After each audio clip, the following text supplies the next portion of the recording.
สวัสดีครับท่านผู้ชมทางบ้านคลิปนี้ครับว่าพบพ่อกับดอลลาร์พารวย หรือว่าออโยชาแนลพี่น้องก็ขอฝากไปนำในเด้อครับผมช่องน้อยๆครับผมช่องน้องใหม่ขอคนอะไรคนจะแชร์พี่น้องแจ้วไปเยอะๆครับผมแจ้วไปให้พี่ให้น้องเขาได้เบิ่งได้ชมนำเอาครับผมในคลิปนี้แอดกับมาถ่ายทำที่อ่าน้ำหลุมครับผมกุดหลุม แถวบ้านอาจารย์ก็เอิ้นกุดหลุมเด้อครับผมนี่คือเครื่องในพี่น้องเพื่อเครื่องในถ้าฟังปุ่นก็เป็นจังหวัดยโสธรแล้วพี่น้องคำเกินแก้วครับผมถ้าเลื่อยเข้าไปลึกๆครับผมก็เป็นแม่น้ำเซบายครับผมอันนี้ครับนี่ครับเป็นแม่น้ำเซบายครับผมต่อไปข้างข้างในนะครับผมลึกๆอันนี้ก็เป็นกุดหลุมครับผมกับมาหาปูหาปลา เฮ็ดหาหน่อไม้พี่น้องเฮ็ดหน่อไม้ก็หลายครับผมทางบ้านอาจารย์ตอนนี้เพิ่นกำลังก่อสร้างทำประตูน้ำระบายน้ำครับผมอ่าเอาแอดกับมาถ่ายทำช่วงแรงๆครับผมของวันที่10อากาศกำลังดีพี่น้องอากาศเย็นครับผมช่วงนี้ก็อากาศหนาวเย็นเด้อพี่น้องก็ระมัดระวังหรือว่าดูแลสุขภาพเพิ่นด้วยครับผมสำหรับFC ที่อยู่ ทุกภาคครับผมหรือว่าบ่ว่าจะเป็นภาคใดก็ดีครับผมก็ขอให้ดูแลสุขภาพเป็นน้ำครับผมช่วงนี้แอดก็เสียงบ่ค่อยมีเพื่อนพี่น้องเป็นหวัดครับผมเพราะว่าอากาศเย็นครับผมลมตอนกลางวันนี่ลมแรงครับผมลมแรงเด้อเพื่อนพี่น้องเอาตอนกลางคืนนี่อากาศเย็นครับผมหนาวครับผม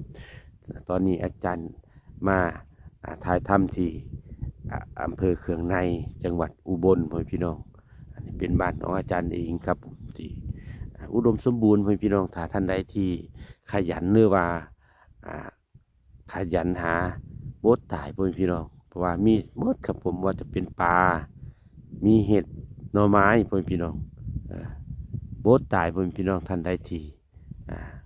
ขยันหาเด้อครับผมเอาพี่น้องก็ขอฝากไว้น้ำเน่ครับผมคนอะไรคนละแชร์กดไลค์กดแชร์ กดติดตามกดกระดิ่งแจ้งเตือนเอาไว้ผมพี่น้องบริพลาดแนวทางข่าวสารดีๆกับทางช่องว่าจะเป็นแนวทางของเราพัฒนารัฐบาลไทยส่วนในคลิปนี้จะเป็นรัฐบาลไทยของอาจารย์แม่ครับผมหลังจากงวดที่ผ่านมาเพิ่นให้6116เต็มๆครับผมสำหรับแนวทางรัฐบาลไทยของอาจารย์แม่ เอาพี่น้องก่อนอื่นครับมาดูคำเตือนก่อนครับผมก่อนจะไปเบิ่งแนวทางดีๆกับทางช่องครับมาดูคำเตือนก่อนครับผมคำเตือนคลิปวิดีโอนี้จะทำขึ้นเพื่อเป็นแนวทางเท่านั้นไม่สนับสนุนให้เล่นการพนันที่ผิดกฎหมายทุกชนิดพี่น้องไม่ได้สนับสนุนให้เล่นการพนันใดๆทั้งสิ้นครับผมสนับสนุนแต่สลากกินแบ่งรัฐบาลไทยเอาพี่น้องกับ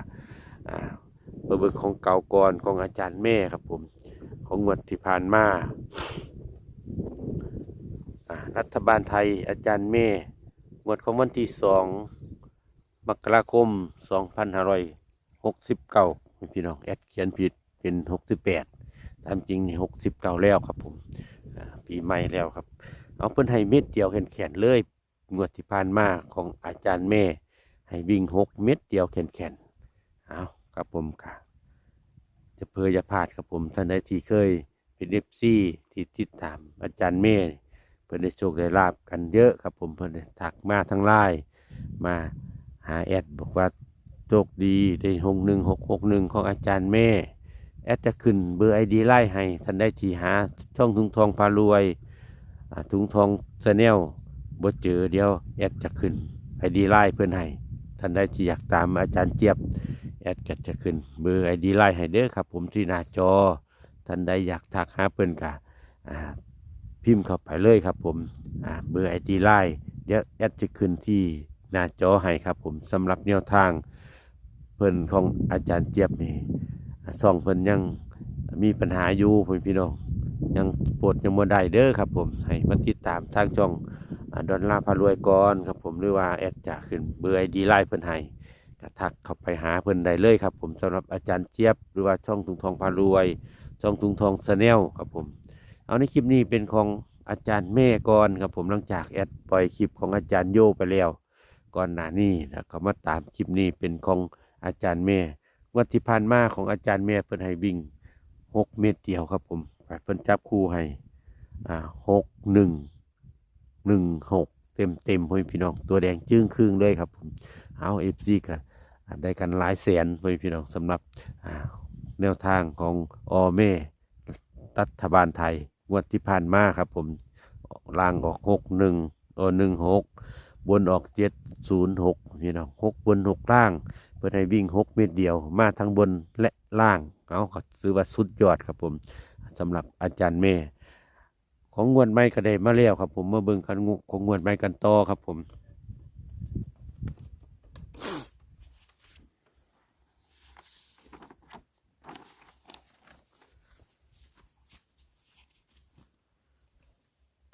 สำหรับของงวดไม้ครับผมรัฐบาลไทยอาจารย์เมย์ของงวดวันที่17 มกราคม 2569แม่เพิ่นให้วิ่งรูด7 กับ 0เด้อพี่น้องงวดนี้เพิ่นให้วิ่ง7 กับ 0งวดที่แล้วเพิ่นให้6 เม็ดเดียวงวดนี้เพิ่นให้7 กับ 0เลขวินเพิ่นมี0มี1มี7มี0และมี3 3ตัวเพิ่นจับให้ก็มี071 71 70 703 และ73ครับผมสำหรับแนวทางอาจารย์แม่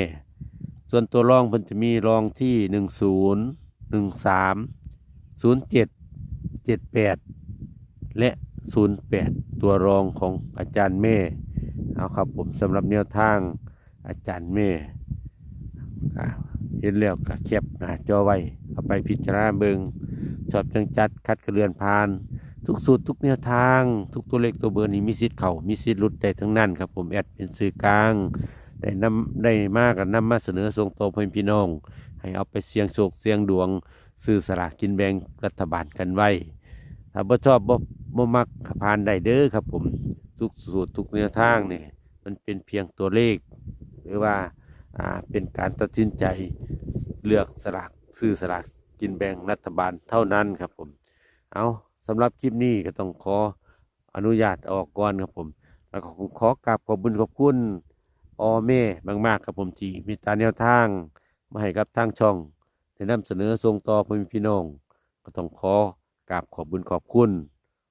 แม่มากๆครับผมเอาแล้วก็ขอกราบขอบคุณขอบคุณพ่อแม่พี่น้องที่เขามาติดตามเลยรับชม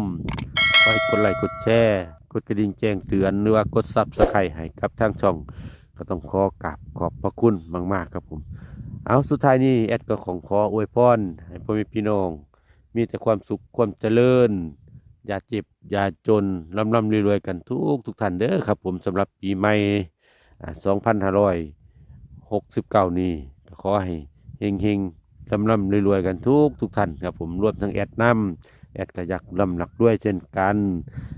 แอดกับพยายามหาสิ่งดีๆมาให้แอดกับที่บริลงคลิปปล่อยกับเป็นพอทั้ง YouTube เพิ่นพี่น้องแอดก็เลยบ่ค่อยได้ลงเต็มที่ครับผมเพราะว่ายังมีปัญหาอยู่ครับผมก็ขอกดติดตามเอาไว้ครับผมเอาพ่อแม่พี่น้องเพื่อเป็นการนี่กับแอดก็ต้องขอกราบขอบคุณขอบคุณอีกครั้งหนึ่งแล้วก็กราบลาก่อนพ่อแม่พี่น้องเนาะไปเอาไว้พบพ่อกันให้คลิปหน้าพ่อแม่พี่น้องว่าจะเป็นลาวหรือว่ารัฐบาลไทยก็ดีก็กดติดตามเอาไว้เด้อครับผมสำหรับคลิปนี้แอดต้องขอตัวอำลาไปก่อนไว้พบพ่อกันในคลิปหน้าสวัสดีครับ